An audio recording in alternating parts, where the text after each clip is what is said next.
China के शहर Beijing में समर ओलंपिक्स की तैयारियां जोरों शोरों से चल रही थीं। पिछले कई सालों की कोशिशों के बाद आखिरकार इस बार चाइना को समर ओलंपिक्स 2008 होस्ट करने का पहली बार मौका दिया गया था। इसी वजह से चाइना इस इंटरनेशनल इवेंट को हर सूरत में बगैर रुकावटों के अंजाम तक पहुंचाना चाहता था, जिसके लिए $40 बिलियन यानी तकरीबन 3000 अरब रुपए खर्च करके न सिर्फ न्यू स्टेडियम्स बनवाए गए बल्कि दुनिया में अच्छा इंप्रेशन देने के लिए बीजिंग एयरपोर्ट को रेनोवेट भी किया और लोकल ट्रांसपोर्ट में हजारों नई बसेस भी ऐड की गईं। लाइट्स, जनरेटर्स, सिक्योरिटी, ट्रांसपोर्ट सब चीजें रेडी थीं, लेकिन फिर भी कुछ न कुछ गड़बड़ लग रही थी। ओलंपिक्स की ओपनिंग सेरेमनी में अब सिर्फ 2 दिन रह चुके थे। दुनिया भर की टीम्स बीजिंग पहुंच चुकी थीं, टिकट्स भी बुक हो चुकी थीं और पूरी दुनिया इस इवेंट का शिद्दत से इंतजार कर रही थी कि चाइनीज गवर्नमेंट को एक ऐसी खबर मिली जिसने उनके पैरों तले जमीन ही निकाल दी।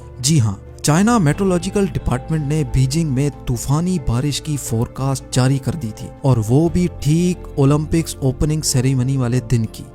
बारिश होने से पहले ही एडमिनिस्ट्रेटर्स पर यह खबर बिजली बनकर गिरी, क्योंकि जिस स्टेडियम में ये सेरेमनी होना थी वो था बीजिंग नेशनल स्टेडियम, और ये स्टेडियम ओपन एयर था। यानी इवेंट पर चाइनीज गवर्नमेंट की सालों की मेहनत सिर्फ 1 ही घंटे की बारिश की नजर होने वाली थी। अब इवेंट में सिर्फ 1 दिन रह चुका था। सारे एडमिनिस्ट्रेटर्स सर जोड़कर बैठे थे कि चाइनीज गवर्नमेंट ने एक ऐसा हल निकाला जिससे बारिश भी होगी लेकिन स्टेडियम और बीजिंग की सड़कें गीली भी नहीं होंगी। ज़ेम टीवी की वीडियोस में एक बार फिर से खुशामदीद। इस मसले से निपटने के लिए चाइनीज गवर्नमेंट ने क्लाउड सीडिंग नामी टेक्नोलॉजी का इस्तेमाल किया, और इवेंट के दिन ही जब घने बादल बीजिंग की तरफ बढ़ रहे थे उनको बीजिंग के बाहर ही बरसने पर मजबूर कर दिया, जिसकी वजह से इवेंट के वक्त आसमान बिल्कुल साफ हो चुका था। नाज़रीन, क्लाउड सीडिंग एक ऐसी टेक्नोलॉजी है जिसको इस्तेमाल करके दुनिया के किसी भी हिस्से में बारिश लाई जा सकती है। ये टेक्नोलॉजी काम कैसे करती है, कैसे अब इंसान के पास ये पावर आ गई है कि वो कहीं भी किसी भी वक्त बारिश ला सकता है, ये जानने के लिए जरूरी है कि हम पहले ये जानें कि बारिश होती कैसे है।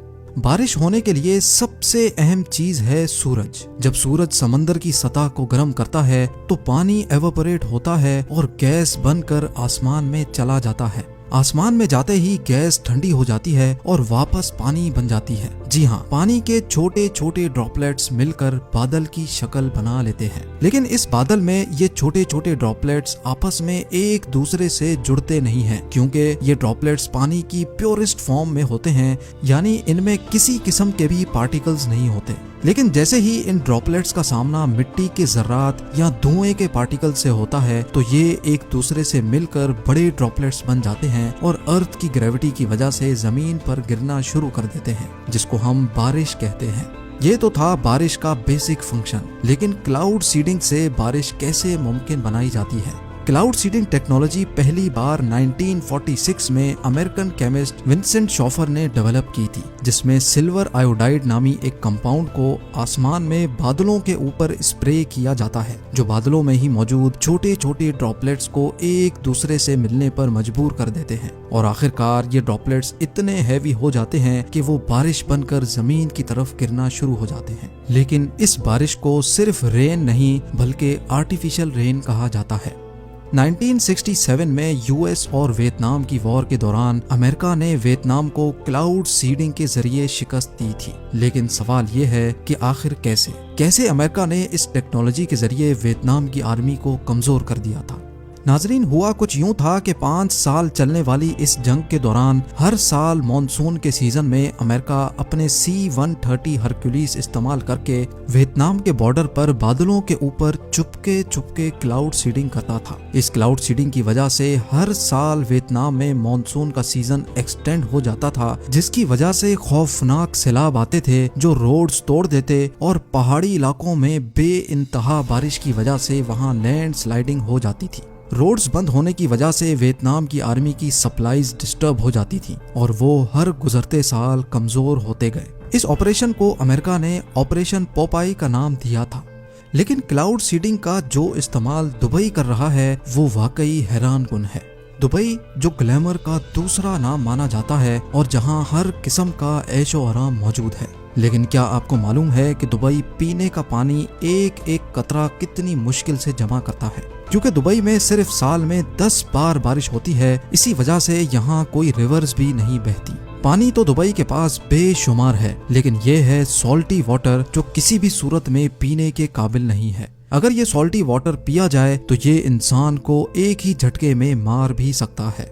तो आखिर दुबई पीने का मीठा पानी लाता कहां से है? इसके लिए दुबई में बहुत जायंट रिवर्स ऑस्मोसिस प्लांट्स लगे हैं जो समंदर के पानी में से सॉल्ट्स निकालकर उसको पीने के काबिल बनाते हैं। लेकिन ये सब इतना आसान भी नहीं है। दिन रात चलने वाले ये प्लांट्स रोजाना लाखों नहीं करोड़ों लीटर पानी फिल्टर तो करते हैं, लेकिन साथ साथ बेशुमार बिजली भी कंज्यूम करते हैं, जिसकी वजह से 1000 लीटर पानी फिल्टर करने की कॉस्ट दुबई को $60 यानी 4500 रुपए पड़ती है।